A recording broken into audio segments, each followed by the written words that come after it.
Silence struck a full second before pain did, as if the bullet had ripped a hole in sound itself. IBRAHIM Traoré felt the heat first, molten metal boring through the flesh of his left shoulder, then the force that pitched him sideways off the podium. The jubilant crowd that had gathered on Place de la Réconciliation disintegrated into frantic scatter.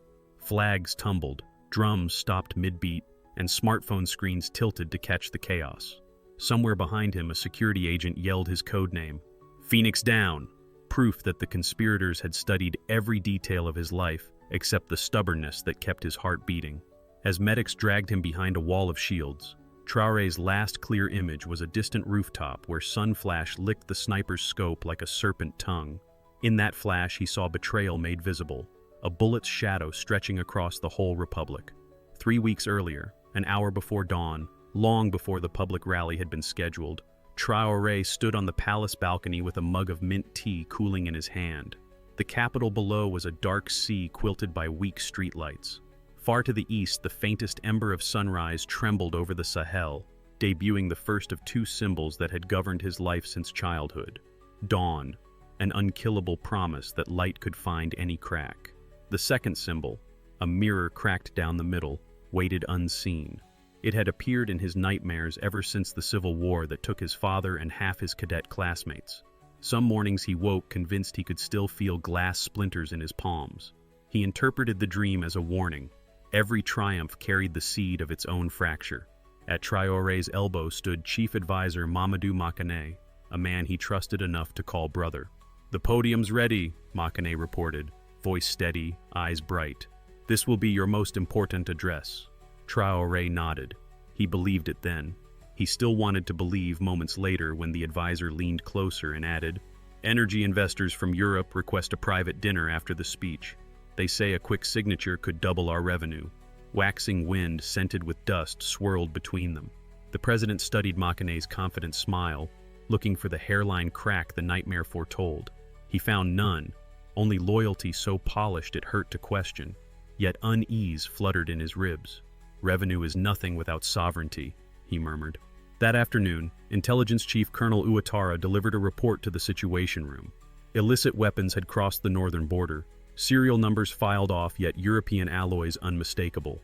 Maps glowed red where convoys disappeared before resurfacing in rebel markets. Someone with security clearance had cleared the path. Behind his closed office door, Traoré replicated the red marks on a paper map and drove pushpins straight through them. For each pin, he whispered a name of a child killed the previous month by smuggled mortars. When he reached the final pin, he whispered, "Dawn will expose you." 1 week later, the president hosted that private dinner. Crystal chandeliers flickered over polished silverware. Laughter floated like balloons too light to belong in real life. Lead investor Jean-Pierre Voss praised Burkina Faso's untapped promise while sliding a leather folder across the table. Inside, a draft contract exchanging drilling rights for unspecified security assistance. In the reflection of the leather, Traoré again saw that invisible crack widen. He glanced sideways at Makane. The advisor's pen hovered, eager to sign. Traoré closed the folder instead. "First, we strengthen hospitals and schools," he said. Voss's smile thinned but did not break. Neither did Traoré's suspicion. Days blended into hours until speech day arrived. Place de la Réconciliation swelled with thousands. Traoré strode toward the stage, shoulders squared, hearing in the roar of welcome not mere applause but collective yearning, the resilience at the story's core. His first sentence rang across the plaza. "The greatness of a nation is measured not by gold beneath its soil but by courage beneath its skin." Before the second sentence escaped, a metallic hiss cut the air. Heat slammed his shoulder. The stage floor reared up, then sky, then nothing but the taste of sand. As medics pressed gauze over the wound, dawn's light spilled between the high-rises and turned blood on his sleeve almost luminous. The halo looked like sunrise refracted through broken crystal. A convoy of armored SUVs carried him across town to Camp Sangoulé-La Maisana Military Hospital, while radio hosts stoked fury on every frequency. Who fired? Who paid? In the ambulance interior, Traoré vowed through clenched teeth that the bullet's shadow would not lengthen into civil war. It would instead become a borderline, dividing yesterday's complacency from tomorrow's justice. Sirens shredded traffic as the ambulance barreled through city arteries toward the surgical wing. Inside, fluorescent panels strobed above the gurney like interrogation lamps. Dr. Nadej Bado, head of trauma surgery, jogged beside Traore reading vitals. "Entry wound lateral, exit probable," she said, steady as a metronome. "We'll know once we open." The president answered with a single nod, saving breath for the furnace of pain burning under the morphine haze. He watched ceiling tiles glide by, each etched with faint cracks, reminders that hidden fissures eventually surface. Operating theater, iodine sting, cold scalpels, lungs working through rubber mask fog. Under anesthesia, Traore dreamt of running barefoot through dawn-lit millet fields, chased not by rebels but by his own shadow wearing a sniper's grin. When he surfaced, the bullet lay in a steel dish like a cursed jewel, its jacket stamped with Cyrillic proof of foreign origin. 3 hours later, he sat propped by pillows in the VIP recovery room, shoulder bandaged, drip ticking. Pain was dull now but omnipresent, a tutor repeating the lesson of vigilance. Rain tapped the window, first storm of the season. A knock. Mamadou Makane entered carrying a bouquet of white lilies. "They symbolize rebirth," he whispered, placing them on the side table. His voice cracked, his eyes glistened behind designer frames. If guilt had weight, the vase ought to have toppled. Traore inhaled slowly. "Brother, the people need answers." "We have none yet," Makane replied, gaze on the floor tiles, faint fractures. Rainlight shimmered between them, awkward. Traore's fingertips brushed the bandage, then closed into a fist. In that silence, both men felt the bullet's shadow lengthen. Night deepened. Monitors beeped like distant satellites. Captain Issoufou Sawadogo of the Salé Rouge Investigative Unit arrived with grim souvenirs: the spent slug, a ballistics report, and an encrypted flash drive extracted from a phone found 2 blocks from the sniper nest. "Message sent 30 minutes pre-attack," he said, voice gravelly. "From a number linked to Voss. Recipient signed only M. M for Mamadou." The room seemed to shrink. The president's heart hammered, but discipline held his face still. "Verify thrice," he ordered. Sawadogo saluted and left. By morning, Traore insisted on standing, ignoring Dr. Nadej's warnings. He greeted news cameras from his balcony bed, arm in sling, voice raw yet firm. "I live, and the Republic lives with me." Social media exploded in solidarity. Outside, citizens lit candles. Light pooled in gutters like liquid dawn. Later that day, intelligence briefs confirmed it. Voss had arranged a clandestine payment via shell corporations in Slovakia, the same origin stamped on the bullet. Makane's travel history overlapped suspiciously with Voss's European visits. The cracked mirror motif returned, this time reflecting a trusted face. Traore summoned Ouattara and Sawadogo. "Set a trap. Leak word of a secret arms re-export license needing my signature. Watch who bites." They did, planting forged documents hinting at new contracts. Within 24 hours, Makane called Voss from a disposable phone. Drones traced the line to an abandoned textile mill on the outskirts where cargo trucks idled. Every indicator cried conspiracy. Rusty beams cast spiderweb shadows inside the mill when security forces stormed it at dusk. Infrared scopes painted silhouettes, Voss clutching a sat phone, Makane pacing, sweat darkening his collar. Sawadogo's team advanced silently. A single shout, gendarmerie, then flashlight cones, zip ties, clatter. No shots fired. Violence had already spent itself days earlier on the stage. When they cuffed Voss, he sneered, "Business is survival, Colonel." Not anymore. As officers escorted prisoners into armored vans, dawn cracked over the horizon, the motif repeating. In the new light, the bullet's shadow looked suddenly small against the rising sun. Abandoned mill transformed overnight into an ad hoc tribunal, where looms once thundered, floodlights now illuminated rows of folding chairs, journalists close enough to hear handcuffs jingle. Transparency was Traore's antidote to rumor. Let citizens witness justice unspool stitch by stitch. He arrived leaning on a cane, Dr. Nadej trailing with a medical bag. Reporters inhaled sharply at his pale face yet unbowed posture. He sat behind a simple wooden desk, no gilded trappings. flanked by military judges in olive drab. Camera drones buzzed like locusts overhead. First witness, digital forensics expert Ms. Siberi Nagoni, who displayed text exchanges projecting onto a tarp. Message from Voss. Shadow at noon. Phoenix must fall. Reply. Confirmed. Payment processed. Initial M glowed red. Makane buried his face in trembling hands. Betrayal became a noun heavy enough to nail anyone to the chair. Defense counsel argued entrapment, but supplies of Eastern Bloc ammunition found in Voss's SUV belied the plea. Bank statements traced $6 million through 5 tax havens, tidily landing in a Ghanaian account opened by a corporation called Dawnrise Investments, mockery of Dawn itself. During recess, the president hobbled outside to breathe harmattan-coated air. Citizens pressed against barricades waved LED candles. Their chanting formed a single word: justice. He felt it vibrate through cracked asphalt into bone. The bullet's shadow could not survive such collective brightness. Back inside, interrogation resumed. Prosecutor dialed a satellite call. On screen appeared Dr. Helena Kruger, ex-analyst for a European intelligence unit turned whistleblower. She testified that Voss's syndicate intended to destabilize nations rich in lithium and rare earths, Burkina Faso among them, by assassinating reformist leaders, then installing pliant proxies. It's never about ideology, she sighed. Only extraction. Makane finally requested to speak. Shackled, he addressed Traore directly. I believed we were outmatched. I thought foreign backing might shield us. His words wobbled like glass figurines on a shaking shelf. I never meant blood. Intent doesn't mend broken trust, the president replied, voice low yet edged. He saw reflection of his cracked mirror nightmare in the man's watery eyes and understood. Some fractures mend with gold. Others remain to remind stonemasons where fault lines lie. Tribunal recessed. Judges would deliberate in open court next day. Meanwhile, intelligence warned of a new threat. Mercenary leader Colonel Kalala, financed by the same network, was forming a camp across the northern border to avenge Western interests. The plot's roots dug deeper than one sniper. Pruning one limb left others thrashing. Back at the hospital, Traore refused sedation, instead poring over satellite data that mapped smuggling routes like veins through dry riverbeds.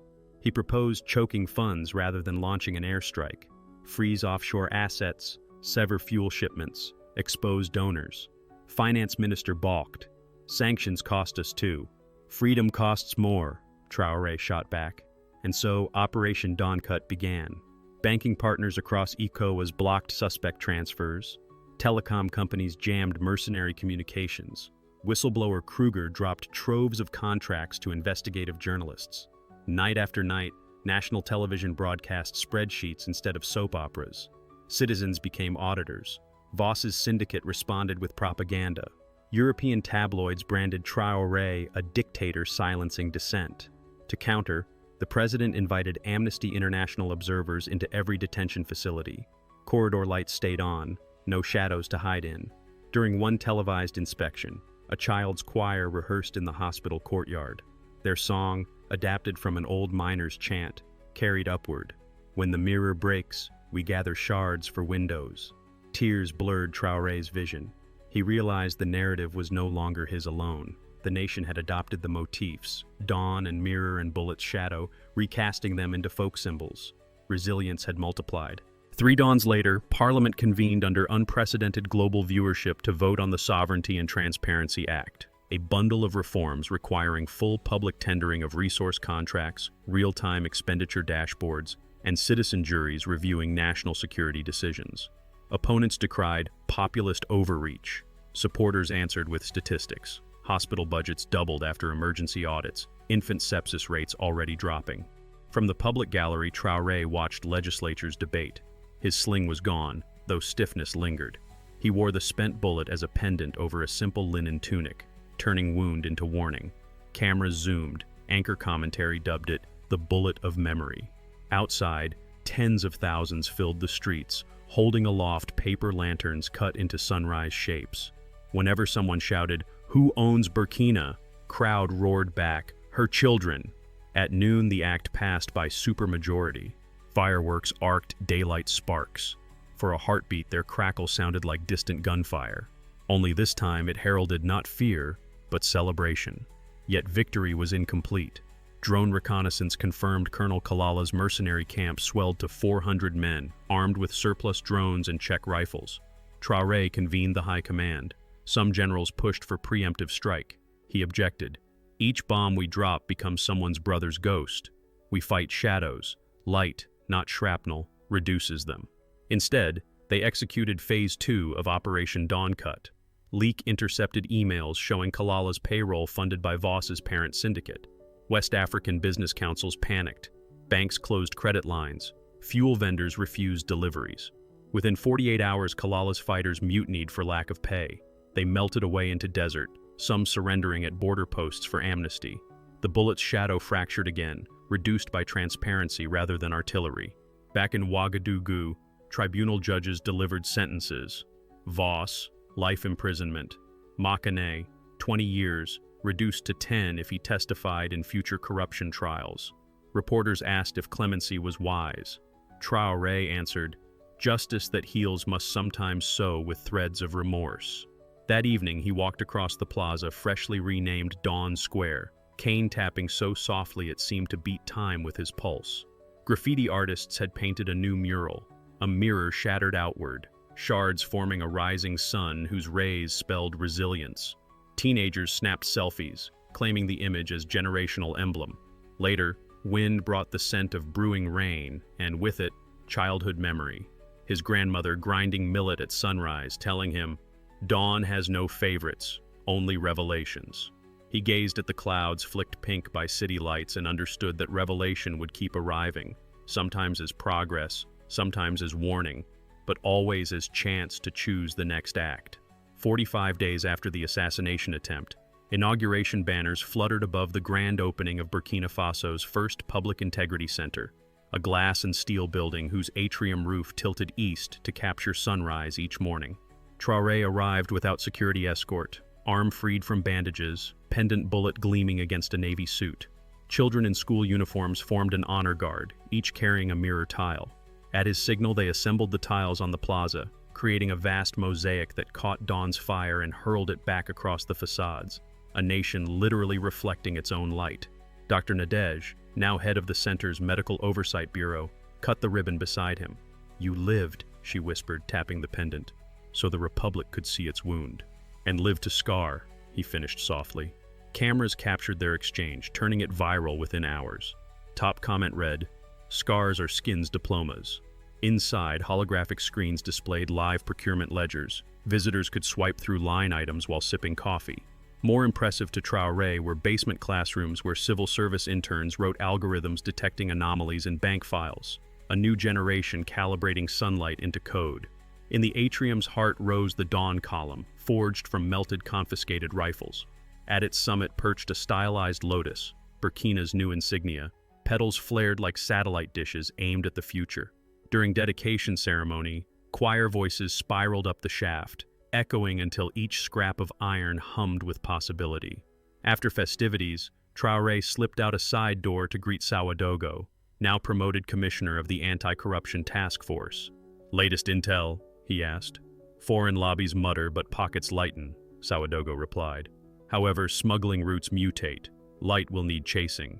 "It will," Traore agreed, glancing at the horizon where sun already tilted west. "We build mirrors, not mausoleums." Dusk painted streets violet when a gentle rain began, first since the shooting. Petrichor rose, mingling with smoke from vendors' braziers. At Dawn Square, activists projected documentary footage onto Parliament's limestone wall, scenes of the tribunal, hospital repairs, children singing. Pedestrians paused, some wiping tears at the moment choir chants overlapped with crowd cheers. Traore stood at edge of the gathering, anonymous in the dim wash. One elderly woman recognized him, pressed a hand over his bullet pendant and murmured, "We keep you in prayer, but we keep each other in action." That sentence rang better than any anthem. Night deepened. Plaza lights warmed to orange halos around the shattered mirror mural. The president removed his pendant, walked to the mural, and wedged the casing into a vacant fracture. Metal glinted, completing the sunrise shape. He stepped back. Around him, no flashbulbs popped, yet he felt an unseen shutter click. The mind's lens capturing the instant a weapon became a window. Rain stopped. Asphalt steamed. Across the square, a busker struck a kora, notes floating like fireflies. Children chased them, mirrors still in hand, bouncing constellations over wet pavement. Traore laughed aloud, an unguarded sound he hadn't made since before the sniper lifted his rifle. In that laughter, he felt glass splinters of his nightmare dissolve. The cracked mirror remained, but now it belonged to the story, not the wound. The bullet's shadow, once a threat, had become an outline around which brighter colors gathered.